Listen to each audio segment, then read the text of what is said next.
कांदा पिकावरती सल्फरची फवारणी घ्यावी का?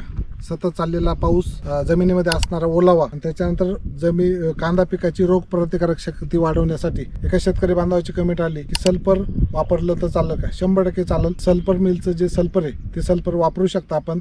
कांदा पिका या सल्फरचा काय परिणाम होईल कांदा पिकावरती? ढगाळ हवामान, सतत चालणारा पाऊस, धुकं, याच्यामध्ये कांद्यामध्ये जे मरगळ आलेली ती मरगळ दूर करण्याचं काम करेल. सल्फर हे खत म्हणूनही काम करतं, रोग प्रतिकारक शक्ती म्हणूनही काम करतं आणि त्याच्यानंतर जी कांद्याची जी रोग प्रतिकारक शक्ती ती वाढवण्यासाठी सुद्धा काम करत असतं.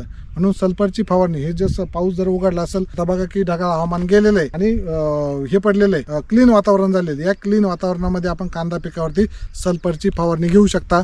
कुठल्याही कंपनीचं घ्या, पण चांगल्या कंपनीचं वापरू शकता. सल्फर मिलचं जर वापरलं तर बेस्ट राहील. त्या पद्धतीने आपण कांदा पिकावरती सल्फर वापरून कांदा पीक आहे ते कांदा पीक सशक्त आणू शकता. कांदा पिकावरती या पद्धतीनं जर सल्फर वापरलं तर 100% आपल्याला कांदा पिकावरती याचे फायदे होतील. सतत चाललेला पाऊस, शेंडे पिवळे पडले होते म्हणून सल्फर आहे, त्या सल्फरचा आपल्याला याच्यावरती फायदा होईल. करपा नियोजनासाठी सुद्धा आपल्याला याचा फायदा होईल.